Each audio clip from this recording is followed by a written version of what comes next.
Darwin test সাক্ষী হলো এক অভূতপূর্ব ঘটনার।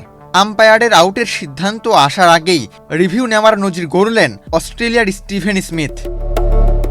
ঘটনাটি ঘটে অস্ট্রেলিয়ার দ্বিতীয় ইনিংসের 14তম ওভারে। বোলিংয়ে তখন ইবাদত হোসেন। ওভারের প্রথম বলটি অফ স্ট্যাম্পের বেশ বাইরে করেন তিনি। সেই বলে ব্যাট চালানোর লোভ সামলাতে পারেননি স্মিথ। ড্রাইভ করতে গেলে বল ব্যাটের পাশ ঘেঁষে চলে যায় উইকেট কিপারের হাতে। বাংলাদেশের ক্রিকেটাররা জোরালো আবেদন করলে Gold's Gym across 30 plus countries with over 700 plus locations worldwide. Train anywhere, belong everywhere. তাতে সাড়া দেন আম্পায়ার কুমার ধর্মসেনা। তবে আম্পায়ার আঙুল তোলার আগেই রিভিউয়ের আবেদন করেন স্টিভেন স্মিথ। ফলে মুহূর্তেই তৈরি হয় অদ্ভুত এক দৃশ্য। রিপ্লেতে অবশ্য দেখা যায় বল স্মিথের ব্যাট স্পর্শই করেনি। ব্যাট মাটিতে আঘাত করার শব্দই মূলত ব্যাটে বল লাগার মতো শোনা গিয়েছিল। ফলে আম্পায়ারের সিদ্ধান্ত বদলে যায় এবং বেঁচে যান স্মিথ। তবে ঘটনা এখানেই শেষ নয়। আসল মজার বিষয়টি ধরা পড়ে আরেকটি রিপ্লেতে।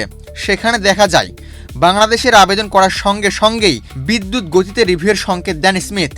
এমনকি আম্পায়ার ধর্মসেন আউটের সিদ্ধান্ত জানাতে আঙুল তোলার আগেই রিভিউ চেয়ে বসেন তিনি।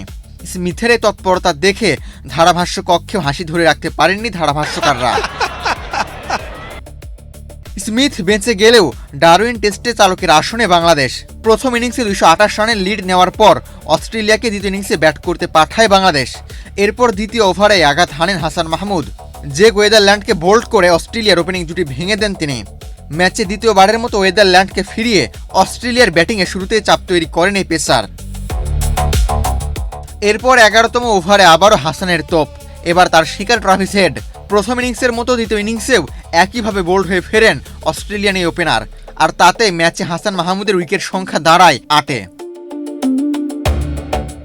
আবু তালহা, বাংলাদেশ প্রতিদিন।